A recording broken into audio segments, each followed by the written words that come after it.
नमस्कार दोस्तों, कैसे हैं आप सब? उम्मीद है एकदम शानदार, लाजवाब, ज़बरदस्त, बेहतरीन, ज़िंदाबाद होंगे और अपनी तैयारी को एक बड़े ही शानदार, खूबसूरत अंदाज में लेकर चल रहे होंगे। आशा करता हूं कि बहुत अच्छे से आप सभी अपने समय का एक बड़ा हिस्सा अपनी पढ़ाई को दे के चल रहे होंगे। तभी आपके जितने भी आवश्यक चीज़ें हैं पढ़ाई से संबंधित, वो कंप्लीट हो पाएंगी। और आवश्यक चीज़ों में मैं हमेशा ही आपको याद दिलाता रहता हूँ कि सबसे पहले क्लासेस को अच्छे से लो, समझो। रटना नहीं है, जिसको याद रखना है फिर उसको याद रखने के लिए बार बार रिवीजन करो। दरअसल हम लोग रिवीजन को बिल्कुल किनारे कर देते हैं, जबकि वो गलत बात है। एक क्वेश्चन लिख देता हूँ मैं, है ना? आप सभी उसका आंसर देते रहना, मैं आपको कुछ कुछ बातें बताता रहूँगा जो टॉपिक से ज़्यादा ज़रूरी है। तो कल हमने तरंग के बारे में पढ़ा और मैं आपसे जानना चाहूँगा कि निम्न में से ध्वनि किस में यात्रा नहीं कर सकती? ध्वनि किस में नहीं चल सकती? ध्वनि किसमें नहीं चल सकती? In which of the following sound can not propagate? Sound can not propagate, कि इनमें से ध्वनि किसमें नहीं चल सकती है? ए ऑप्शन है आपका सॉलिड, यानी कि ठोस है। बी ऑप्शन है आपका द्रव, यानी कि लिक्विड है। सी ऑप्शन है आपका गैस। और डी ऑप्शन है आपका वैक्यूम, यानी कि निर्वात। करिए इस प्रश्न का एकदम सही जवाब, फिर हम लोग आगे बढ़ेंगे। सभी को गुड इवनिंग, नमस्कार, आदाब, सत श्री अकाल, जय श्री राम, राधे राधे। नीरज भाई हमारे साथ हैं, दिव्यांश जी हैं, रवि हैं, प्रवीण हैं, मुकेश भाई हैं, मधु, विनय, प्रीतम, सन्नी हैं। तो भैया रिवीजन जरूर करते रहिए, क्योंकि जो भी काम आप करते हैं, क्लास लेना हो गया, प्रैक्टिस करना हो गया, उसके साथ मान लो मॉक टेस्ट लगाना हो गया, तो ये सब आपके और एंगल्स को मजबूत कर रहे हैं। सारे एंगल्स जरूरी हैं पढ़ाई के लिए। एक एंगल जो रिवीजन अक्सर हमसे छूटा रह जाता है, उसके लिए ज़रूर काम करिए, क्योंकि ऐसे मान लीजिए इन सब कामों के बाद वो सबसे ज़्यादा ज़रूरी है। तो रिवीजन रात को सोने से पहले अवश्य करके सोइए। आप मेरी बात को ना 7 दिन मान के देख लो, 7 दिन में आपको डेफिनेटली एक कॉन्फिडेंस आने लगेगा। जो ऐसा घबराहट हमें रहती है ना हमेशा कि यार पढ़ तो इतना रहे, ऐसा लग रहा है दिमाग में कुछ नहीं है, ये घबराहट आपकी निकल जाएगी। मात्र 7 दिन मान के देख लो। चलो। बहुत ही बढ़िया। और आप समझ गए कि साउंड जो है वो वैक्यूम में नहीं चल सकता है, बाकी तो सभी में चल ही सकता है, चाहे वो सॉलिड हो, चाहे वो लिक्विड हो, चाहे वो गैस हो। तो किस में नहीं चल सकता है? निर्वात में नहीं चल सकता है, वैक्यूम में नहीं चल सकता है। चलिए अब आगे बढ़ेंगे। तो आज हम ध्वनि से शुरू करेंगे, और मैंने कहा था कि हम ध्वनि में सबसे पहली एक लाइन लिखेंगे, और इस लाइन में अगर किसी को दर्द हो तो मैं ये मान लूंगा कि उस बहन भाई ने कल की क्लास अच्छे से नहीं देखी है, और मैं उनसे हाथ जोड़ के ये रिक्वेस्ट करूंगा कि वो कल की क्लास भैया दोबारा देखें। क्या लाइन है वो? मैं कहता हूं कि ध्वनि ध्वनि एक यांत्रिक ध्वनि एक यांत्रिक अनुदैर्ध्य तरंग है। तो ये बात बताइए, किसी को समझाने की आवश्यकता तो नहीं है? क्या सभी इस बात से सहमत हैं कि ध्वनि एक यांत्रिक अनुदैर्ध्य तरंग है? इंग्लिश वाले भाई बहन, sound is a sound is a mechanical longitudinal wave. Sound is a mechanical longitudinal wave. तो पहले इस बात की पुष्टि कर दो, फिर हम आगे बढ़ जाएंगे कि ध्वनि जो है वो एक यांत्रिक अनुदैर्ध्य तरंग है। Sound is a mechanical and longitudinal wave. ठीक है जी, इस बात की पुष्टि करिए। अफरोज जी, लगभग मुझे आपकी अभी क्लासेस लग जाएंगी इसमें, 2 2 4 5 और 3 8, 8 से 9 क्लास आप तकरीबन मानो। ये लो भैया, कुंदन ने कह दिया सर समझ में नहीं आ रहा है। कुंदन, अभी तो मैंने कुछ समझाया ही नहीं है बाबू। मैंने तो कुछ भी नहीं समझाया अभी। आज का तो मैंने कोई टॉपिक ही नहीं लिखा। ये क्वेश्चन तो कल का लिखा है, ये बात तो कल की लिखी है। अभी तो मैंने कुछ समझाया ही नहीं है। ये आते ही आप पहले ही कमेंट छाप के रखते हो, आते ही ले लो फेंक दिया, लो जी भैया समझ में नहीं आ रहा। इतने नेगेटिव मत हो दोस्त, है ना? अभी तो कुछ समझाया ही नहीं है। हो जाएगा भाई, अगस्त में पढ़ना शुरू करेंगे तो पूरा हो जाएगा। भाई देखो, एग्जाम की डेट से काफ़ी पहले पढ़ो, अपने टारगेट बनाओ कि इतने दिनों में आप कंप्लीट कर सकें। ठीक है भैया, सभी ने यस कह दिया, कोई दिक्कत नहीं है। कि ध्वनि एक यांत्रिक अनुदैर्ध्य तरंग है। Sound is a mechanical and longitudinal wave. ठीक है, अब बात ये आती है कि एक्चुअल में ध्वनि कैसे चलती है, साउंड कैसे चलती है। इस बात को आप सुनेंगे ना तो मज़ा आ जाएगा आपको। देखो ये बात तो ठीक है, इतना हमें समझ आता है।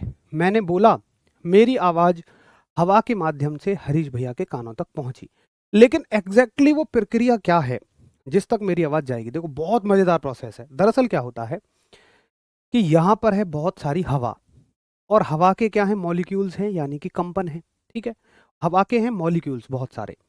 अब बड़े ध्यान से समझना। देखो जैसे मानो मैंने बोला हरीश, तो मैंने क्या बोला, है। अब है बोलने में मैंने अपने फेफड़ों को इस तरह एडजस्ट किया कि मेरे गले में मौजूद एक यंत्र है, ये है लैरिंग्स। आपने कभी बायोलॉजी में पढ़ा हो, इसे बोलते हैं लैरिंग्स। तो कभी ना बोल के देखो, जैसे आप बोल रहे हो ना, बोलो हरीश, तो हरीश में ये कंपन कर रहा होगा, वाइब्रेशन कर रहा होगा। तो जैसे तुमने बोला है बोल रहा हूं मैं, है, तो है के हिसाब से ये इसने कंपन करे, मतलब ये ऊपर नीचे हुआ। और ऊपर नीचे होने में मेरे मुंह से जो हवा निकली है, ये एक विशेष पैटर्न में दबी और खुली है, और इसने जो हवा के कण हैं उसको उसी विशेष पैटर्न में दबाया और खोला है। ठीक है, यही दबना और खुलना हरीश के कानों तक गया है। कान के पास ये शक्ति नहीं है कि वो उस दबने और खुलने को समझ पाए, वो उसको सिग्नल में बदल के दिमाग को भेज देगा। आपका दिमाग है सब कुछ, ये अपने अनुभव के आधार पर बताएगा कि इस हवा के दबने और खुलने का मतलब है। तब आपका शरीर उसको सुनेगा, है। समझे? तो कैसे चल रहा है, देखो ध्वनि कैसे चलती है, कितनी मजेदार प्रोसेस है। हो सकता है कि है के हिसाब से मान लो कंपन गया, ये दिमाग ने पढ़ा एक ये कंपन, तो दिमाग ने इसको बना रखा है कि भाई ये है होता है। दिमाग ने अपने अनुभव से ये सीखा बचपन से। फिर उसने अगला कंपन सुना, अगला कंपन कुछ ऐसा है, दिमाग ने उसको पढ़ रखा है रे।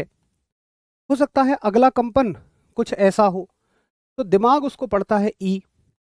अगला कंपन हो सकता है कुछ इस तरह से हो, उसको पढ़ता है दिमाग शय। तो दिमाग इन कंपनों को सुन के कहेगा कि हरीश बोला गया है।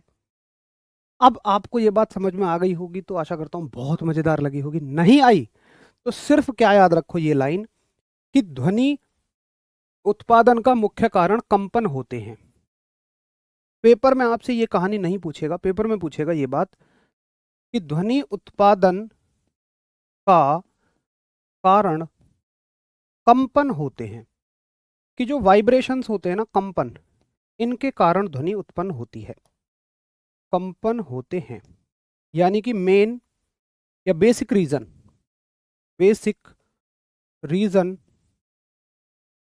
Of production of sound is called as frequency is called sorry basic reason of production of sound is vibrations. कि क्या होते हैं भैया, वाइब्रेशंस। अब जिनको समझ में आया बहुत बढ़िया, जिनको नहीं समझ में आया वो सिर्फ इतनी सी लाइन याद कर लो, इसमें समझने जैसा तो कुछ है ही नहीं। तो ये मत कहना समझ नहीं आया, सिर्फ याद कर लो। आपको समझ नहीं आया मत समझो, याद कर लो कि भैया जी ध्वनि उत्पादन का मुख्य कारण कंपन होते हैं। Basic reason of production of sound is vibration. तो दो सवाल यहाँ से तैयार होते हैं, क्या, तीन बेसिकली, कि साउंड एक मैकेनिकल है, लॉन्गिट्यूडनल है, दो सवाल। तीसरा सवाल कि साउंड के प्रोड्यूस होने का बेसिक रीजन वाइब्रेशंस होते हैं, कंपन होते हैं। ठीक है, तो उम्मीद है कि आपको मेरी बात बहुत अच्छे से समझ में आ गई होगी। अगर हाँ तो एक बार थम्स अप करें और फिर हम लोग आगे बढ़ें। हाँ बिल्कुल सौरभ, इंग्लिश में इसको लैरिंग्स बोलते हैं, हिंदी में कंठ बोलते हैं। जी शिवम, बिल्कुल हो जाएगा। चलिए, तो उम्मीद है ये बात आपको समझ में आ गई। अब देखिए एक टर्म पढ़िए जिसको बोलते हैं हम आवृत्ति। एक टर्म पढ़िए आवृत्ति, यानी कि फ्रीक्वेंसी। अब देखो फ्रीक्वेंसी ऐसा नहीं है कि केवल ध्वनि से संबंधित ही है, इसको एफ से दिखाते हैं। फ्रीक्वेंसी एक जनरल टर्म है, एक सामान्य टर्म है। फ्रीक्वेंसी का मतलब है कि कोई भी वस्तु एक सेकंड में कितने चक्कर लगा रही है। सुनना बड़े ध्यान से, एक सेकंड में लिए गए चक्करों की या कंपनों की संख्या। आवृत्ति की परिभाषा क्या है, एक सेकंड में एक सेकंड में लिए गए चक्करों, एक सेकंड में लिए गए चक्करों ऑब्लिक कंपनों की संख्या, एक सेकंड में लिए गए चक्कर या कंपनों की संख्या। देखो चक्कर या कंपन क्या होता है, आवृत्ति एक जनरल टर्म है, ऐसा नहीं है कि ये साउंड से रिलेटेड है। चक्कर का मतलब है कोई चीज गोल घूम रही है, तो मैं देख रहा हूं कि मान लो मेरा हाथ एक सेकंड में 4 बार घूम रहा है, तो मेरी आवृत्ति 4 है।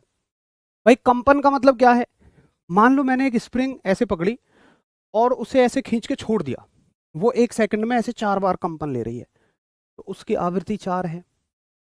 कोई चीज मान लो ऐसे चल रही है, ऐसे ऐसे करके चल रही है, तो हम ये देखेंगे, देखो ये एक पूरा चक्कर होता है, ऐसे समझो, यहां से यहां तक एक पूरा चक्कर होता है, तो एक सेकंड में कितने चक्कर लगा रहे हैं, मान लो एक चक्कर हो गया, मान लो एक सेकंड में इसने 2 चक्कर लगाए, 1 2, तो इसकी आवृत्ति 2 है। तो मतलब कंपन लगे चाहे चक्कर लगे, वो क्या कहलाती है, उसकी आवृत्ति कहलाती है। तो भाई ध्वनि में अगर हम आवृत्ति पढ़ना चाहें तो कंपन पढ़ोगे या चक्कर, आप कहोगे जी कंपन पढ़ेंगे। एक कंपन क्या होता है ध्वनि का, कि ध्वनि एक बार दबी और खुली, ये पूरा एक कंपन बनता है। हो सकता है मेरे यहां से यहां तक जाने में, जैसे मैंने बोला हरीश, तो ध्वनि एक सेकंड में 10 बार दबी और खुली, तो यही इसकी आवृत्ति है। ठीक है, इंग्लिश वाले लिखेंगे number of revolutions, number of revolutions oblique vibrations, vibrations in 1 second, in 1 second. इसकी यूनिट क्या होती है भाई, इसकी यूनिट होती है हर्ट्ज। इसका मात्रक जो है ये क्या होता है, हर्ट्ज होता है। ठीक है, अब देखिए ध्वनि के ज्यादा दबने या खुलने से या कम दबने या खुलने से क्या फर्क पड़ेगा, ध्वनि की आवृत्ति से क्या फर्क पड़ेगा। तो देखो कभी आपने सुना है, जब आप एक स्टिक ले लो, डंडी ले लो, कोई लकड़ी ले लो, और हल्की होनी चाहिए, वो हल्की सी होनी चाहिए, उसको आप घुमाओ ऐसे बहुत तेज तेज, तो आप एक आवाज सुनते होंगे ची, इस तरह की। कोई पाइप ले लो लचीली, उसको घुमाओ तो एक आवाज सुनते होंगे आप ची की, यही फ्रीक्वेंसी कहलाती है, यही साउंड की आवृत्ति कहलाती है। और आप देखोगे जितनी तेज तुम घुमाओगे ना, ये कंपन उतने ज्यादा बढ़ते जाएंगे, और ये आवृत्ति उतनी ज्यादा, ये आवाज उतनी ज्यादा पतली होती चली जाएगी। तो दरअसल ध्वनि की आवृत्ति का मतलब होता है ध्वनि का पतलापन, और जितनी ज्यादा आवृत्ति होगी उतनी ध्वनि पतली होगी। चलो मैं आपको वीडियो के माध्यम से दिखाता हूँ। बस क्या करना ना, अपने फ़ोन का साउंड थोड़ा धीमा कर लेना, क्योंकि इसकी आवाज़ शुरू में नहीं आएगी, बट बाद में बहुत तेज हो जाएगी। हरीश भैया इनको एक बार फ्रीक्वेंसी सुनाओ, आवृत्ति क्या होती है।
अवश्य ही आप सभी ने फ्रीक्वेंसी को ना आज केवल पढ़ा नहीं होगा बल्कि सुना भी होगा। तो बस यही होती है फ्रीक्वेंसी। देखो, जब कंपन ज़्यादा बढ़ते चले जाएंगे तो आवाज़ ज़्यादा पतली होती हुई चली जाएगी।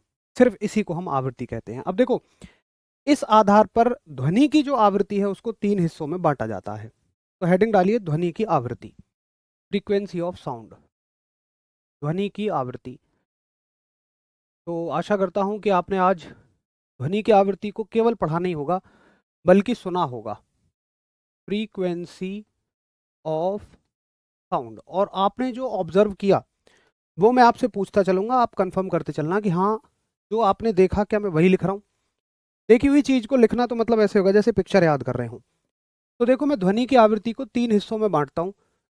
एक हिस्सा ये हो जाएगा, दूसरा ये और तीसरा ये।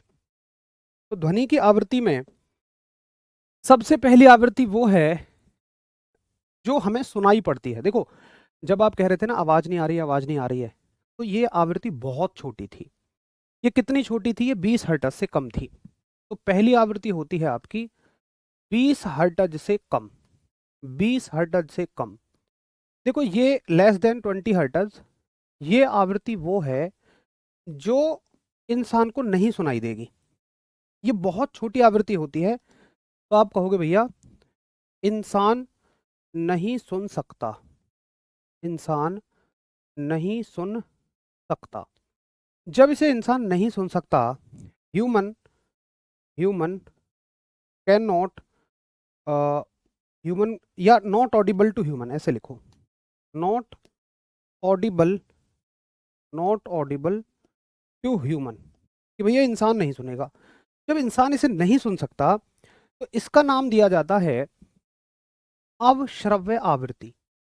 अवश्रव्य का मतलब, श्रव्य माने सुनना, अव माने बुरी, जो सुनने में बुरी है, इन्फ्रा माने इन्फीरियर है, टोनिक माने सुनने की सीमाओं से। इन्फ्रा का मतलब इन्फीरियर है, इन्फीरियर मतलब थोड़ी नीचे है, सुनने की सीमाओं से नीचे है। उसके बाद 20 से ऊपर की आवृत्ति आपको हल्की हल्की सुनाई देने लगती है। और 20 से जो ऊपर की आवृत्ति है कहाँ तक सुनाई देती है भैया? 20 हर्ट्ज से 20,000 हर्ट्ज तक आपको ये सुनाई देती है। देखो, मैंने तो लगभग ये 3-1 हज़ार तक की रखी थी, इतनी में इतनी पतली हो गई होगी कि आपका फ़ोन पूरा वाइब्रेट करना शुरू कर दिया होगा। ज़्यादा रखता तो शायद फ़ोन ब्लास्ट भी हो सकता था। 20,000 तो बहुत ज़्यादा हो जाती है। तो 20 से लेके 20,000 हर्ट्ज तक इंसान सुन सकता है, और इसको बोलते हैं हम श्रव्य आवृत्ति। श्रव्य यानी कि सोनिक। सवाल आएगा कि निम्न में से कौन सी सोनिक आवृत्ति है, कौन सी श्रव्य आवृत्ति है? तो आप कहेंगे भैया जी 20 से 20,000 हर्ट्ज तक की श्रव्य है। अच्छा, तो श्रव्य एकमात्र ऐसी फ्रीक्वेंसी है, इस रेंज में जो भी आवाज होगी, मतलब इस रेंज में जो भी आवाज का पतलापन होगा उसे इंसान सुन सकता है। तो आप कहेंगे भैया जी इसे इंसान सुन सकते हैं, केवल इस रेंज को इंसान सुन सकते हैं। यानी कि आप कहोगे ऑडिबल टू ह्यूमंस, कि ये ह्यूमंस को ऑडिबल है। तीसरी फ्रीक्वेंसी आपकी आती है जो 20,000 हर्ट्ज से ज़्यादा है, 20,000 हर्ट्ज से ज़्यादा। इसको बोलते हैं हम, इसको बोलते हैं हम अल्ट्रासोनिक। अल्ट्रा का मतलब जो परे है, मतलब ज़्यादा है, सुनने की सीमाओं से ज़्यादा। देखो, ये इंफ्रा है मतलब नीचे है, सुनने की सीमाओं से नीचे है, ये अल्ट्रासोनिक है। तो ये इसको इंग्लिश में हिंदी में बोलेंगे पराश्रव्य, जो सुनने की सीमाओं से परे है। इसे भी इंसान नहीं सुन सकता है। ठीक जी, इस फ्रीक्वेंसी को भी इंसान नहीं सुन सकता है। अच्छा, बात आती है कि जी इसे इंसान नहीं सुन सकता तो कौन सुन सकते हैं? देखिए, इसे नहीं सुन सकता है, इसे कौन कौन सुन सकता है? वो है आपके, जैसे घोड़ा इसे सुन सकता है, सॉरी, आप इसमें लो बड़े बड़े जानवर, ट्रिक बता रहा हूँ, छोटी फ्रीक्वेंसी बड़े जानवर, जैसे गैंडा इसे सुन सकता है, जैसे कि हाथी इसे सुन सकता है। बड़ी बड़ी घटनाएं लो, जैसे कि विस्फोट हो गया, कहीं ब्लास्ट हो गया, तब ये फ्रीक्वेंसी निकल के आती है ब्लास्ट में, है ना। और आपका जैसे भूकंप हो गया, तो भूकंप में भी, अर्थक्वेक में भी यही फ्रीक्वेंसी होती है, अर्थक्वेक। अच्छा, इसको कौन सुन सकता है? तो बड़ी फ्रीक्वेंसी को छोटे छोटे जानवर, जैसे कि आप, सबसे फेमस एग्जांपल है इसका चमगादड़। चमगादड़ इसे सुन सकता है, यानी कि जो बैट होता है चमगादड़ इसे सुन सकता है। ठीक है, तो इससे क्या सवाल बनेंगे? पहले 3 सवाल डायरेक्ट हैं आपके कि बताओ श्रव्य सीमा कितनी होती है 20 से 20,000 हर्ट्ज। इंफ्रासोनिक अपश्रव्य कौन सी होती है 20 हर्ट्ज से कम। प्राश्रव्य क्या हो जाएगी अल्ट्रासोनिक कौन होती है 20,000 से ज़्यादा। चलो बहुत सारा आभार आपका, थैंक यू। आप सभी को वीडियो देखकर बहुत अच्छे से समझ आया और आप सभी के प्यारे प्यारे से कमेंट्स हैं। बस कोशिश यही है कि आपको किसी भी तरह से वीडियो के माध्यम से, हंसी मजाक से, एग्जाम्पल से, फोटोज से बस समझ में आ जाए। निशुक, कुत्ते ना आपका इसे सुन सकते हैं आराम से। बड़ी फ्रीक्वेंसी को छोटा जानवर सुन लेता है, ऐसे याद रखो। तो कुत्ते बिल्ली सब इसी में आ जाते हैं आपके। बाकी पेपर में आपसे चमगादड़ पूछा जाएगा। तो उम्मीद करूंगा कि यहाँ तक तो आपको क्लियर है। अब देखो इससे और क्या सवाल बन सकता है। सवाल बनता है आपका कि अल्ट्रासोनिक से और क्या, अल्ट्रासोनिक से सवाल बनते हैं अब। तो अल्ट्रासोनिक से क्या क्या सवाल बनते हैं वो नोट डाल के लिख लो आप, नोट डाल के लिखो। एक टेक्निक होती है जिसका नाम है सोनार। एक टेक्निक है सोनार। पहले देखेंगे कि सोनार का अल्ट्रासोनिक से क्या संबंध है ना। तो सोनार की सबसे पहली तो पूछी जाएगी फुल फॉर्म। सोनार की फुल फॉर्म है, तसल्ली से सुनो सब समझ में आ जाएगा। Sound navigation and ranging. Sound navigation and ranging. अगर आप मुझसे ये पूछें इसकी हिंदी क्या है, तो भाई हिंदी में भी यही होता है। ज़्यादा से ज़्यादा मैं व्हाट्सएप वाली हिंदी लिख दूंगा ये कि साउंड, पेपर में ऐसे ही ऑप्शन आ सकते हैं बस हिंदी में आए तो, साउंड नेविगेशन एंड रेंजिंग। ठीक है, बस ये इसकी हिंदी हो जाएगी। आपको हिंदी में भी ये याद रखना है। अब देखो ये है क्या, साउंड नेविगेशन एंड रेंजिंग ये है क्या। बहुत सारे लोग समझते हैं कि ये एक टेक्निक है, ये कोई मशीन है। नहीं, सुनो इसकी फुल फॉर्म पे चलते हैं, आपको बहुत अच्छा लगेगा। साउंड नेविगेशन, ध्वनि की मदद से नेविगेशन करना। नेविगेशन क्या होता है? रास्ता पता करना।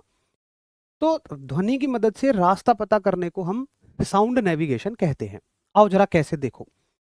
देखिए सवाल आएगा, इससे संबंधित सवाल आएगा, एक क्वेश्चन लिखेंगे कि सोनार की मदद से जो समुद्र में जहाज होते हैं, जो कैप्टन होते हैं, वो अपना रास्ता देखते हैं। सवाल आएगा कि बताइए जो कैप्टन होता है वो जलयान का ही होता है कैप्टन, वो अपना रास्ता कैसे पता करता है। पहले सुनो दिक्कत क्या आती है रास्ता पता करने में। देखो मान के चलिए ये एक समुद्र है, यहां पर ये एक आपका समुद्र है। ऐ मेरे प्यारे वतन, ऐ मेरे, ये हो गया। अब देखो दिक्कत क्या होती है, समुद्रों में होते हैं बड़े बड़े बर्फ के टुकड़े जिनको हम आइसबर्ग बोलते हैं। ये ऊपर बहुत कम नजर आएंगे लेकिन नीचे बहुत होते हैं, हैवी हैवी होते हैं। अब मान के चलो एक शिप जा रहा है, ये एक जहाज है जो कि ऐसे जा रहा है आराम से आगे। अब अगर कुछ ना हो इनके पास पता करने को तो ये तो इससे टकरा जाएगा। टाइटैनिक ऐसे ही तो डूबा था। तो जहाज का कैप्टन क्या करता है कि उसके पास एक मशीन है। बड़े ध्यान से सुनना अब शब्दों को, आप जो कंफ्यूज होते हैं ना कि क्या सोनार क्या अल्ट्रासोनिक, उसके पास एक मशीन है, जहाज में एक मशीन है जिसके अंदर ये क्षमता है कि वो अल्ट्रासोनिक साउंड छोड़ सकता है। भाई एक मशीन ले लो जो पतली सी आवाज छोड़ दे, बस 20 से 20,000 हर्ट्ज के बीच में कोई फ्रीक्वेंसी पे आवाज छोड़ दे, मतलब ची ऐसे आवाज कर दे, है ना। तो इस मशीन को, ये एक मशीन है, इस मशीन में से वो क्या छोड़ेगा, अल्ट्रासोनिक वेव्स छोड़ेगा। ऐसे ये अल्ट्रासोनिक वेव्स जा रही हैं, यहां से निकलेंगी ऐसे।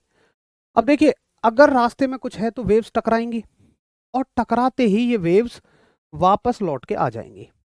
तो अगर वेव वापस लौट के आ रही हैं तो जहाज का कैप्टन समझ जाएगा सामने कुछ है। ठीक है, बस इसी को कहते हैं साउंड की मदद से नेविगेट करना, साउंड की मदद से, ध्वनि की मदद से रास्ता पता करना। ठीक है, अब देखो सवाल आएगा, क्वेश्चन आएगा, क्वेश्चन आएगा कि जलयानों में, जलयानों में, जलयानों में रास्ता पता करने में, पता करने में किसका इस्तेमाल होता है। तो आपके दोनों ही आंसर ठीक है। देखिए अगर आप सोनार कहते हो तो ये भी आंसर ठीक है। भाई सोनार क्या है, सोनार तो एक तरीका है, लेकिन कौन सी तरंगें इस्तेमाल हो रही हैं। तो आप कहो अगर कि भैया अल्ट्रासोनिक तरंगें इस्तेमाल हो रही हैं, सोनार तो एक तरीका है जिसमें हम अल्ट्रासोनिक तरंगें इस्तेमाल करते हैं। यानी कि पराश्रव्य तरंगें इस्तेमाल करते हैं। तो अब आप कंफ्यूज नहीं होंगे कि उत्तर ये होगा या ये होगा।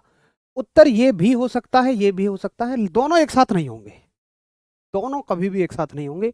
या तो उत्तर ये होगा या तो उत्तर ये होगा। ठीक है भैया जी, आप समझ गए होंगे। अब आपको कभी कंफ्यूजन नहीं होगा कि क्या सोनार है और क्या अल्ट्रासोनिक है। सोनार तो एक तरीका है जिसमें हम अल्ट्रासोनिक तरंगों का इस्तेमाल करते हैं। ठीक है, चलो भैया बहुत बढ़िया।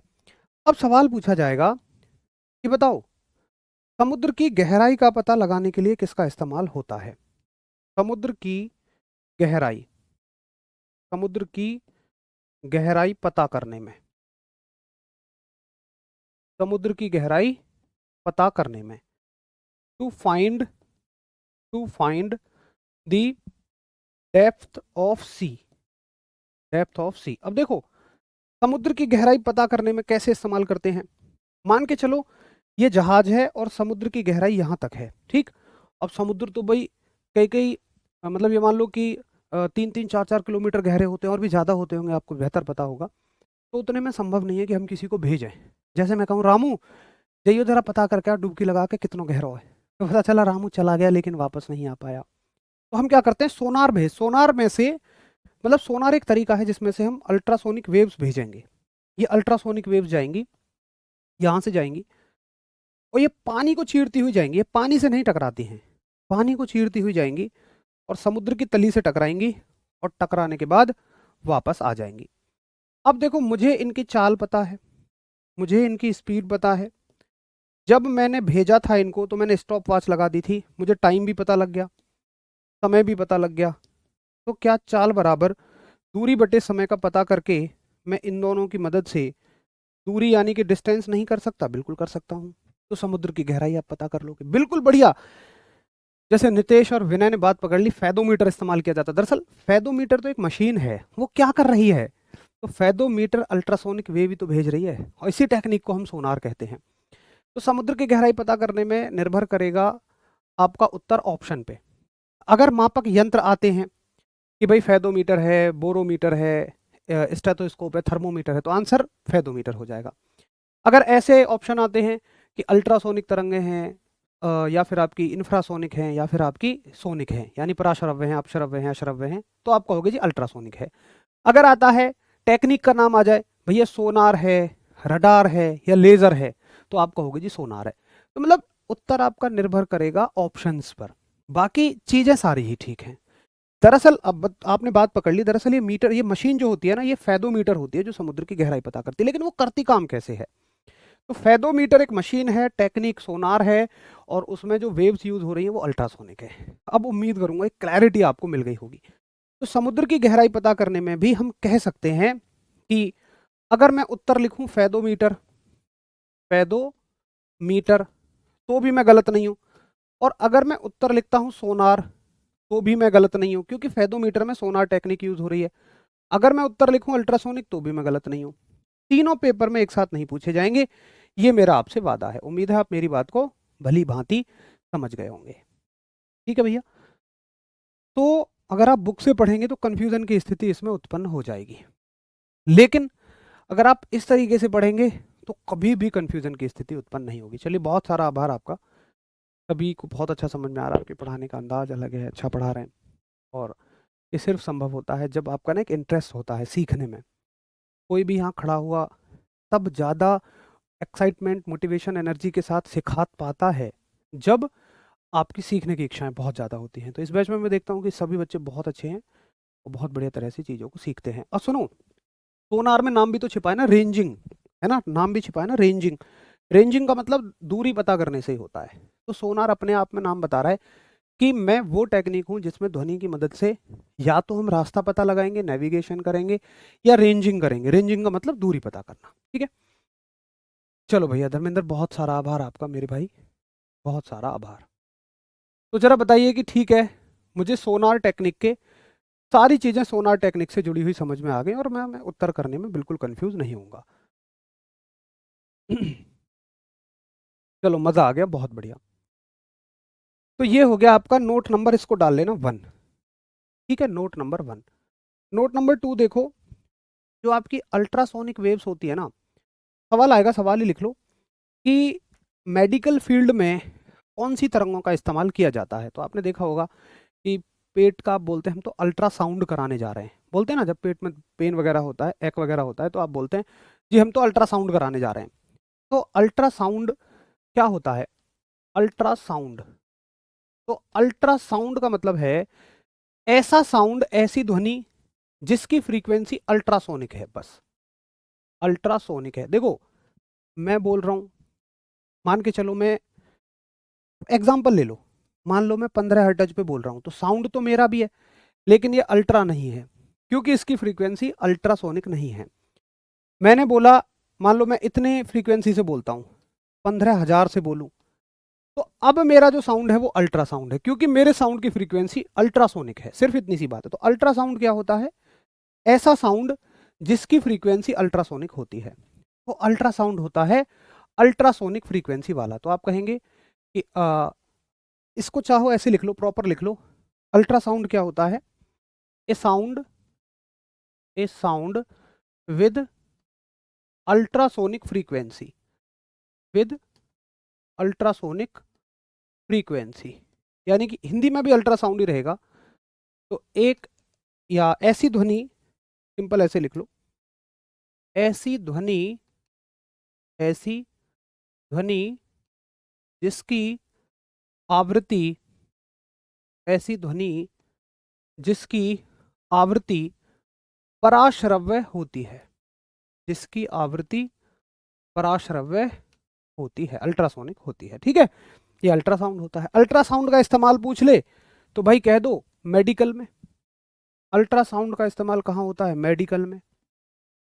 अच्छा, एक दूसरा इस्तेमाल क्या होता है इसका? देखो अल्ट्रासाउंड जब चलता है ना, तो दरअसल है क्या, एक कंपन ही तो है, वाइब्रेशन ही तो है, तो ये बहुत तेजी से कंपन करता है। तो जो एरोप्लेन वगैरह के पुर्जे होते हैं ना, उनको साफ करने के लिए हम इसी का इस्तेमाल करते हैं। अगर आप किसी चीज़ को पकड़ के हिलाएंगे तो उस पर मौजूद धूल आदि के कण झड़ के गिर जाएंगे। अच्छा, हर जगह क्यों नहीं कर लेते? क्योंकि भैया महंगी टेक्निक है, तो हम अपनी गाड़ी साफ करने में इसका इस्तेमाल नहीं करेंगे, और गाड़ी हिलेगी तो दिक्कत भी हो सकती है। इसलिए एरोप्लेन के जो पार्ट्स होते हैं अलग अलग, उनको साफ करने में हम इसका इस्तेमाल करते हैं। तो आप कहोगे कि मशीन के पुर्जों को साफ करने में, बेसिकली एरोप्लेन में होता है ज़्यादा, मशीन के पुर्जों, पुर्जों, अच्छा पुर्जों ऐसे नहीं लिखा जाएगा, मशीन के पुर्जों को साफ करने में, साफ करने में, यानी कि clean to clean the machine parts. ठीक है, चलो भैया मेरी समझ में आ गया। अब एक बात मैं आपसे पूछूं, एक बात मैं आपसे पूछूंगा कि पीयूष मेरे भाई ये बताओ कि यहाँ पर रास्ता पता करने में या गहराई पता करने में हमने अल्ट्रासोनिक तरंगें क्यों भेजी? हमने सोनिक या सब सोनिक क्यों नहीं भेज दी? यानी कि इंफ्रासोनिक क्यों नहीं भेज दी, सॉरी, श्रव्य या अपश्रव्य क्यों नहीं भेजी? मैंने 20,000 हर्ट्ज से ऊपर की तरंगें क्यों चुनी? मेरा आपसे सवाल। अल्ट्रासोनिक की क्यों भेज रहा हूँ भाई मैं 20,000 हर्ट्ज से ज़्यादा की? मैं तो 10 हर्ट्ज की भेज दूंगा। बोलो क्या समस्या है? जरा मैं देखूं आप ध्यान से पढ़ रहे हैं कि नहीं। बिल्कुल धुंध हटाने में, चंदन बहुत शानदार, बहुत शानदार प्रतीक, वेरी गुड। अर्जुन, पूरे दिन क्लास लेने में जो थकान होती है आपकी क्लास लेने पर दूर हो जाती है। अर्जुन, अगर वाकई में ऐसा है तो ये मेरे लिए बड़े ही ऊर्जा महसूस करने वाली बात है, अगर वास्तव में ऐसा है तो। और मैं भी एक सच्चाई बताऊं तो मैं भी सुबह 6 बजे का जगता हूँ, फिर 7 से 10 3 लगातार क्लास, 1 घंटे की ड्राइविंग, अपना दिल्ली ऑफिस, फिर शाम को 1.5 घंटे की ड्राइविंग जाम जूम में, पूरे दिन ऑफिस में भी मेंटली वर्क रहता है बहुत सारा। इस टाइम मुझे भी थकान होती है, लेकिन आपकी क्लास में थकान का पता ही नहीं चलता, मतलब समय का ही नहीं पता चलता कि कब समय हो गया। हर दिन बस नज़र तब जाती है जब 45-46 मिनट हो चुके होते हैं, फिर लगता है चलो आज इतना ही रहने देते हैं। इसमें हवा निकलती की ध्वनि, क्योंकि उसे हम नहीं सुन सकते हैं। उससे क्या हो जाएगा? सुन लेंगे तो क्या समस्या है? चलो बहुत सारा आभार। क्वेश्चन, ह्यूमन कितने हर्ट्ज का साउंड प्रोड्यूस कर सकता है? भाई ह्यूमन मेरे हिसाब से मैक्सिमम, एग्जैक्ट तो मैं नहीं कह सकता, लेकिन 2500, 3000, 4000 हर्ट्ज तक का शायद कर सकता है बस। अच्छा सुनिए, हाँ, आप कह रहे हैं जी उसे ह्यूमन नहीं सुन सकता। ह्यूमन सुन लेगा तो क्या दिक्कत है भाई? समुद्र में अगर आप वो साउंड भेजें जो ह्यूमन सुन भी ले तो कोई समस्या नहीं है। अच्छा सुनो, क्यों ऐसा? क्योंकि देखो जिसकी जितनी ज़्यादा फ्रीक्वेंसी होगी ना, वो उतना ज़्यादा ताकतवर साउंड है दरअसल। तो अगर आप यहाँ 20 हर्ट्ज से कम का भेजेंगे तो वो ताकतवर नहीं है। वो सोचो, इस साउंड को पानी को चीर के जाना है और इससे टकरा के वापस भी लौट के आना है। पानी को चीर के जाके टकरा के वापस लौट के आना है। अगर आप इंफ्रासोनिक भेज दोगे जिसके अंदर ऊर्जा ही नहीं है, तो वो पानी को चीर ही नहीं पाएगा। पता चला यहाँ से गया यहीं मर गया, या टकराते ही खत्म हो गया, या टकरा के थोड़ा सा लौटा यहीं तो उसने दम तोड़ दिया। तो इसकी फ्रीक्वेंसी बहुत ज़्यादा होती है, तो इसकी एनर्जी बहुत ज़्यादा होती है, ऊर्जा बहुत ज़्यादा होती है। इसीलिए तो भगवान ने चमगादड़ को ये साउंड दिया। चमगादड़ ने कहा जी मैं तो रात में उड़ूंगा जी, मुझे तो कुछ ऐसी व्यवस्था दो जो मैं अपना देख सकूं। भगवान ने कहा मेरे पास ऐसी आंखें नहीं है, मैं बस तुझे साउंड दे दे रहा हूँ, इससे अपना काम चला ले। तो चमगादड़ ची ऐसे बहुत पतला साउंड छोड़ता है, ये किसी भी चीज़ से टकराता है वापस चमगादड़ तक आ जाता है। चमगादड़ को पता लग जाता है साउंड टकरा के लौट के आया तो कुछ है, और नहीं टकरा के लौट आया तो भैया रास्ता साफ है, फिर आगे चलते चले जाओ। ठीक है, तो ये वजह होती है। तो ये एक सेगमेंट हमने पढ़ा साउंड का। सबसे पहला देखो, दो चीज़ें पढ़ी आज हमने साउंड के बारे में, कि साउंड एक्चुअल में है क्या, कैसे चलता है, और साउंड की फ्रीक्वेंसी क्या है। ठीक है, साउंड की फ्रीक्वेंसी कंप्लीट कर लिया। अब ऐसे ही एक दूसरा सेगमेंट पढ़ते हैं हम ध्वनि से जुड़ा हुआ, जिससे बहुत सारे सवाल बनते हैं, और वो है वो है ध्वनि की चाल, स्पीड ऑफ साउंड। तो हेडिंग डालेंगे आप सभी, स्पीड ऑफ साउंड, ध्वनि की चाल, ध्वनि की चाल। अब अगर आप मुझसे ये पूछो कि ध्वनि की चाल कितनी होती है, तो ये एक आधा अधूरा क्वेश्चन हो जाएगा। जैसे ये उसी तरह का सवाल है जैसे मैं आपसे पूछ लूं तरंग कितने तरह की होती हैं, तो आप कहोगे मास्टर जी पूरी बात पूछो। ये पूछो कि किस आधार पर आप पूछ रहे हैं, चलने के आधार पर, माध्यम की आवश्यकता के आधार पर। तो मैं भी आपसे यही कहूंगा कि मुझसे ये पूछो कि तुम ध्वनि की चाल किस माध्यम में जानना चाह रहे हो। तुम ठोस में जानना चाह रहे हो, या द्रव में जानना चाह रहे हो, या गैस में जानना चाह रहे हो। तुम कहोगे जी क्यों, क्या ठोस द्रव और गैस के साथ बदल जाती है? मैं कहूंगा हाँ। अगर आपने आपने कभी देखा, एक चीज महसूस किया आपने क्या, कि आप प्लेटफॉर्म पे खड़े हो, ट्रेन का इंतजार कर रहे हो, और ट्रेन इतनी दूर है कि आपको दिखाई भी नहीं दे रही। अब दिखाई भी नहीं दे रही, बहुत दूर है, तो उसने हॉर्न बजाया होगा कहीं बहुत पीछे, बहुत पीछे, तो हॉर्न की आवाज आपको नहीं आई, लेकिन पटरियों में सन्न सन्न की आवाज आने लगती है। क्यों हरीश, तुमने कभी रेलवे स्टेशन पे गए हो? तो हॉर्न की आवाज नहीं आती, ट्रेन दिखती भी नहीं है, लेकिन पटरियों में से सन्न सन्न की आवाज आने लगती है। तो देखो, पटरियों में से जो आवाज आ रही है ना, वो सॉलिड से होके आ रही है, ठोस से होके आ रही है। और हॉर्न की जो आवाज है वो गैस में से होके आ रही है, ध्वनि हवा में से होके आ रही है। तो आप देखो ना, सॉलिड में ज़्यादा तेजी से चलता है साउंड, उसके बाद लिक्विड्स में चलता है, द्रव में, और गैसों में सबसे स्लो चलता है। तो सबसे पहला तो यही सवाल उठता है कि जो ध्वनि की चाल है वो माध्यम के हिसाब से अलग अलग होती है। तो बेसिकली हम लोग हर एक माध्यम में पढ़ेंगे कि ध्वनि की चाल कितनी होती है, सॉलिड में कितनी होती है, लिक्विड में कितनी होती है, और गैसेस में कितनी होती है। ठीक है, तो आज है हमारे पास समय, चलो पढ़ लेते हैं। इतना तो हमारे पास समय है ही है। भाई इसकी परिभाषा लिखने की तो कोई ज़रूरत नहीं है। चाल क्या होती है भाई, चलने को चाल कहते हैं, खत्म, उससे कोई सवाल नहीं आएगा।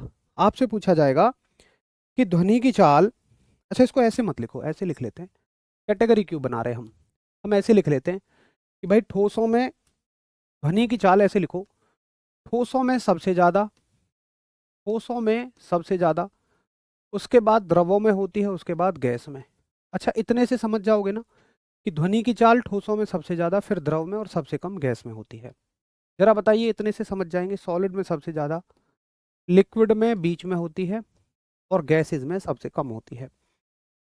अब देखिए, तब अब अगर कोई तुमसे पूछे कि सबसे ही अधिक किस में हो जाएगी, कौन से सॉलिड्स में सबसे अधिक होगी, तो अब मैं आपको बताऊं सबसे अधिक, अगर तुम मुझसे पूछो कि सबसे अधिक किस में होगी, तो ये तो तय है कि भैया जी ये सॉलिड्स में सबसे ज्यादा होती है। चलो मैं क्वेश्चन बना देता हूँ, है ना, क्वेश्चन बना देता हूँ, उससे आपको क्लियर हो जाएगा। क्वेश्चन लिखो कि ध्वनि की चाल, ध्वनि की चाल सबसे अधिक होगी, ध्वनि की चाल सबसे अधिक होगी, यानी कि speed of sound, speed of sound is maximum, speed of sound is maximum. Option मैंने आपको दिए, पहला ऑप्शन दिया जल, यानी कि वाटर, बी ऑप्शन दिया मैंने आपको ऑक्सीजन, ऑक्सीजन। सी ऑप्शन मैंने आपको दिया लोहा यानी कि आयरन, और डी ऑप्शन मैंने आपको दिया स्टील यानी कि इस्पात। तो देखो ये तो तय है भाई, ये दोनों ठोस हैं, ये गैस है, ये द्रव है, तो सबसे ज्यादा तो ठोसों में होगी। अब ये भी ठोस है, ये भी ठोस है, तो इन दोनों ठोसों में सबसे ज्यादा ठोस जो होगी वो स्टील में होगी, इस्पात में होगी। ठीक है, कितनी होती है मैं आपको वैल्यू भी बता दे रहा हूँ। इस्पात में जो ध्वनि की चाल है वो 5960 मीटर पर सेकंड होती है, यानी स्टील में ध्वनि 1 सेकंड में 5960 चलती है। ठीक है, चलो भैया, अब एक और क्वेश्चन आ गया। एक शिफ्ट में ये सवाल आया और दूसरी शिफ्ट में मान लो सवाल ये आ गया। एक सेकंड रुको, एक सेकंड रुकना, मुझे बस थोड़ा सा समय दें। आ पाएगा इधर? हाँ ठीक है, बन जाएगी बात। ठीक है, इसका कलर चेंज कर लें ताकि हमें पहचानने में आसानी हो जाए। लो, अब एक सवाल भैया ये बन गया कि ध्वनि की चाल सबसे अधिक होती है, ये अलग है, मैं इसको बांट दूं तो आपको समझने में आसानी रहेगी। अब सवाल आ गया ये कि ध्वनि की चाल सबसे अधिक किस में होती है, और ऑप्शन है आपके सी तक है लोहा, और डी ऑप्शन में दूसरा बनाए देता हूं यहां।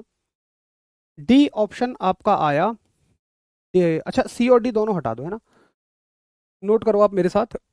सी ऑप्शन है आपका स्टील यानी कि इस्पात, स्टील इंग्लिश में लिख लेते हैं स्टील, और डी ऑप्शन है आपका एल्यूमिनियम, एल्यूमिनियम।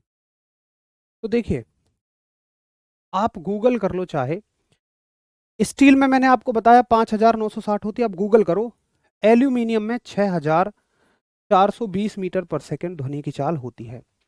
तो इन चारों ऑप्शंस के हिसाब से क्या आंसर करोगे आप? आपको डेफिनेटली एल्यूमिनियम करना पड़ेगा। हाँ, बड़ा दिल पे दर्द होता है जब हम इस बात को पढ़ते हैं, लेकिन सत्य यही है कि सबसे ज़्यादा चाल एल्यूमिनियम में होती है। तो फिर हम स्टील में क्यों पढ़ते हैं? आप देखो यहाँ आप खुद कह रहे हो ना स्टील, तो किसी भी प्रश्न का उत्तर निर्भर करेगा उसके आंसर्स पे। अगर चलो एसएससी जीडी में तो मुझे नहीं लगता ये सवाल पूछा जाएगा, लेकिन रेलवे में होते तो 100% वो ऐसे ही कंफ्यूज करता है। उसको पता है कि बच्चे ने स्टील रटा हुआ है और सबसे ज़्यादा किस में होती है? एल्यूमिनियम में। तो भैया याद रखना कि सबसे ज़्यादा एल्यूमिनियम में है। अब ये मत रोना कि सर फिर स्टील क्यों कह दिया, ऑप्शन में है नहीं ना, गिवन ऑप्शंस में स्टील में सबसे ज़्यादा होती है और यहाँ गिवन ऑप्शंस में एल्यूमिनियम में सबसे ज़्यादा होती है। क्या कोई और भी है जिसमें जिससे ज़्यादा एल्यूमिनियम से ज़्यादा जिसमें हो? नहीं, एल्यूमिनियम से ज़्यादा किसी में नहीं होती है, इसलिए कुछ और आपसे सवाल पूछा ही नहीं जाएगा। सिर्फ ज़्यादा से ज़्यादा या तो ये सवाल या फिर ये सवाल, इससे ज़्यादा कुछ नहीं पूछा जाएगा। ठीक है भैया, तो आशा करूँगा कि आप मेरी बात को बहुत अच्छे से समझ गए होंगे कि जो ध्वनि की चाल है ये आपकी ठोस द्रव गैसों में कैसे होती है, कैसे चलती है। अब इस सेशन को हम लोग कल कंटिन्यू करेंगे और कल हम ध्वनि की चाल को ही आगे बढ़ाएंगे और हम हवा में ध्वनि की चाल देखेंगे। ठोस द्रव और गैसों में से हमें ठोसों में केवल इसमें देख लो, स्टील में देख लो और एल्यूमिनियम में देख लो। द्रव में हम देखेंगे एक बार पानी में, और चलो कर लेते, कंप्लीट कर लेते हैं ना, निपटाएं इसको। तो ठोसों के बारे में लगभग हमने बात कर ली। अब देखो कुछ क्या पूछा जाएगा, इससे जुड़े हुए तथ्य। द्रवों में क्या क्या पूछा जाएगा? द्रव में देखो आप, लिक्विड्स में देखो, निपटाए देते हैं क्योंकि कल के लिए क्या पेंडिंग छोड़े, अभी है हमारे पास समय थोड़ा। तो द्रव में देखो किस किस में पूछी जाएगी, आप किस में याद रखो, दुनिया के सारे द्रवों में रखने की जरूरत नहीं है। पानी में याद रखो, सादा पानी में आप, और ऐसे लिखो शुद्ध जल यानी कि प्योर वाटर। ठीक है, प्योर वाटर। और आप याद रखो समुद्री पानी, समुद्री पानी का मतलब खारा पानी जो होता है, सलाइन वाटर जो होता है। ठीक है, तो आप वैल्यू खुद देखो, इसमें होती है 1498 मीटर पर सेकंड और इसमें होती है 1531 मीटर पर सेकंड। देखो मैं ज़्यादा डेटा आपको याद नहीं करवाता, लेकिन जो करवा रहा हूँ वो बहुत इंपॉर्टेंट है ना। धर्मेंद्र यादव लोहे में कभी नहीं पूछी जाएगी, हमें ऐसा नहीं है कि जो मन में आ रहा है वो पढ़ना है। ऐसे तो दुनिया में ढेरों धातुएं हैं, फिर तुम मेरे से पूछोगे कि निकिल में कितनी होती है, क्रोमियम में कितनी होती है, प्लेटिनम में कितनी होती है, फॉस्फोरस में कितनी होती है, तो सब में नहीं पढ़नी है हमें। हमें स्टील और एल्यूमिनियम में वैल्यू भी याद नहीं रखनी, वो तो जस्ट मैंने आपको क्वेश्चन समझाने के लिए करवाया है। ठीक है, वैल्यू इनकी याद रखनी है। अच्छा, कुछ गैसेज में देख लो आप, तो गैस में केवल हमें हवा में पढ़नी है, ठीक है, गैसों में केवल हमें हवा में पढ़नी है। और हवा में जो वैल्यू होती है इन एयर, ये आपकी क्या होती है इसको फिर मैं कल ही बताऊंगा, क्योंकि अब बहुत सारा समय लग जाएगा, क्योंकि मुझे दो वैल्यू बताऊंगा, फिर उसमें बताऊंगा कि कौन सी में क्या अंतर होता है। तो कहीं कहीं आप लोग पढ़ते हो गैसेस में, मैं आपको बता रहा हूँ कहाँ कंफ्यूज होते हैं आप, 331 पढ़ते हो, कहीं 343 पढ़ते हो, तो दोनों ही सही है। वो मैं आपको कल बताऊंगा कि कहाँ 331 यूज़ करते हैं हम और कहाँ 341, क्योंकि उसके साथ और भी बहुत सारी चीज़ें पढ़ानी पड़ेंगी। अभी है इसमें करीब 20-25 मिनट मुझे चाहिए होंगे, और फिर ध्वनि के कुछ और गुणों की बात करनी है, तो हम इसके बाद कल ही कंटिन्यू करेंगे आराम से। जल्दबाजी कुछ नहीं करनी है, आराम से चीज़ों को सीखेंगे। तो भैया जी रिक्वेस्ट करूँगा बस इतना याद करके रखना कि आज मैंने कहाँ छुड़वाया है, कि हम लोग ध्वनि की चाल को हवा में पढ़ रहे थे, एयर में पढ़ रहे थे, और एयर में कल हम दो वैल्यू पढ़ेंगे, ठीक है। तो अच्छे से रिवाइज करिए, मेरी तो पूरी कोशिश है कि आपको जैसे भी जो बन पड़े, चाहे वीडियो, चाहे एग्जाम्पल, प्रैक्टिकल एग्जाम्पल, चाहे फोटोज़ के माध्यम से, चाहे बातों के माध्यम से, बस ओवरऑल टारगेट है कि आसान भाषा में समझ में आना चाहिए और लंबे समय तक याद रहना चाहिए। बाकी देखो याद भाई तब रहेगा जब आप ना इसको अच्छे से रिवाइज करोगे। नो डाउट आपको बहुत अच्छा समझ में आ रहा है, लेकिन समझ के छोड़ दोगे तो कितना ही अच्छा समझ में आया, सही 4 दिन में भूल जाओगे। आप अगर इसको बिल्कुल दोबारा देखोगे नहीं इसकी तरफ मुड़ के, तो 4 दिन बाद आपको ये बिल्कुल अनजान लगेगा, आप कहोगे आवृत्ति लग तो रही है कुछ कुछ पढ़ी सी, ये डायग्राम याद नहीं आएंगे जो बना रहे हो, यार यहाँ में कहाँ बनाया हो मैंने, तुम ऐसे सोचोगे। अच्छा हो सके ये मछली है, यहाँ हमने जाल डालो ये मछली पकड़ रहे हैं, फिर इन डायग्राम्स का ये मतलब निकालोगे, क्योंकि डायग्राम के बारे में थोड़ी कुछ लिखा हुआ है। तो आपको याद तब होगा जब इसको सोने से पहले रिवाइज करोगे, संडे में सारा सिलेबस रिवाइज किया करो। दरअसल मैं क्यों बार बार रिवीजन को बोलता हूँ, क्योंकि मैंने अपनी तैयारी के दौरान अपना बहुत सारा समय वेस्ट कर दिया। क्यों? मैं बहुत मेहनत करता था, मैं हमेशा से एक अच्छा स्टूडेंट था, मैं बहुत मेहनत करता था, पूरे दिन पढ़ता था, लेकिन क्या पढ़ने का तरीका था कि बस किताब फ़ोन सामने रख लिया, क्लास ले रहा हूँ, ऐसे कर लिया, या फिर क्वेश्चन सॉल्व कर रहा हूँ, क्वेश्चन ही सॉल्व कर रहा हूँ, मैंने कभी रिवाइज नहीं किया। बाद में मेरे को धीरे धीरे समझ आया कि रिवीजन के बगैर सब कुछ बेकार है। आपने मेहनत की, अच्छी बात है, सब कुछ आपने कर लिया, लेकिन दिमाग में ही नहीं गया वो, तो फिर किस क्या फ़ायदा बताओ। भाई नोट्स हमने बहुत अच्छे बना लिए, अच्छी मेहनत कर ली, क्या नोट्स थोड़ी पेपर में अलाउड होंगे? भाई पेपर में क्या अलाउड है? हमारा भेजा। और जब तक इस भेजे में चीज़ें नहीं सेट होंगी तो क्या ही फ़ायदा इतनी मेहनत का। तो मुझे बाद में समझ में आया, और मैं मानता हूँ कि तैयारी के दौरान बच्चों को नहीं लगती है ये चीज़, क्योंकि ये चीज़ टीचर नहीं कराते। आप हर उस चीज़ को कर लेते हो जो टीचर करा रहा होता है, चाहे वो कॉन्सेप्ट पढ़ना हो, चाहे वो प्रैक्टिस करनी हो, मैराथन करनी हो। आपकी आदत पता है क्या होती है? बुरा मत मानिएगा, मैं तो आपको समझाने के पर्पज से कह रहा हूँ। आपकी आदत होती है कि जैसे मैंने आज ही पढ़ा दिया, अभी मान लो हमारा सिलेबस खत्म हो जाए, एग्जाम में अभी 2 महीने हैं, मैं यूट्यूब पे दोबारा पढ़ाना शुरू कर दूंगा, तो आप वहां भी आ जाओगे, मुझसे जुड़ जाओगे, पढ़ना शुरू कर दोगे। अब एक बात तो बताओ कि अगर मैंने आज आपको ये चीज़ पढ़ा दी, तो जब मैं आपको दोबारा पढ़ाऊंगा इन चीज़ों को तो कुछ अलग तो बता नहीं दूंगा। भाई अल्ट्रासोनिक की आवृत्ति 20,000 हर्ट्ज से ज़्यादा होती है, तो वो हमेशा उतनी रहेगी, मैं कुछ अलग तो बताऊंगा नहीं। मैं तो किसी और बैच के लिए भी कहूँगा आपसे, आपको अब किसी बैच में ना कभी साइंस पढ़ने की आवश्यकता ही नहीं है। अगर आप फिजिक्स तो स्पेशली नहीं, अगर आप इस बैच में अच्छे से पढ़ लो, आगे से आपको सिर्फ क्या करना है, इससे अच्छा पता है क्या करते हैं आप? क्लास ना लेने की बजाय अपना समय कब बचाते हैं। अच्छा आपको ना जी, टीचर के साथ ना बहुत अच्छा रिवीजन हो जाता है। अबे भाई एक बार तुम उठा के तो देखो कि जो तुमने उनके साथ 1 घंटे में रिवीजन करोगे ना, कभी मेरी क्लास में अगर आगे आप रिवीजन के उद्देश्य से आओगे, तो उस रिवीजन को तुम अपने से 5 मिनट में कर डालोगे, या 10 ही मिनट में कर डालोगे, मात्र 10 मिनट में। तो आप लोग टीचर्स के भरोसे ज़्यादा हो जाते हैं, इस वजह से आपको चीज़ें कम याद रहती हैं। उतने समय पे आप रिवाइज करो। तो अगर आपका सिलेबस अच्छे से कंप्लीट हो जाए एग्जाम से पहले, तो जितना समय हो सके ना उतना समय तुम रिवीजन पे डालना। और पता है, जो तुमने नोट्स में लिख लिया ना, वो जब तुम रिवाइज करोगे तो अपने दिमाग पे जोर डालोगे, मैं आपको एक्चुअल प्रोसेस बता रहा हूँ, अपने दिमाग पे जोर डालोगे तभी वो भेजे में अंदर जाएगा। अगर वैसी ही चीज़ तुम फिर से मुझसे दोबारा से पढ़नी शुरू करोगे, तो तुम मेरे ऊपर निर्भर हो चुके हो, वो तुम्हारे दिमाग पे जा ही नहीं रहा, तुम्हारा दिमाग काम ही नहीं कर रहा है, तुम्हारी बस आंखें देख रही हैं, सुन रही हैं, बस खत्म, तुम्हारा दिमाग ही काम नहीं कर रहा है।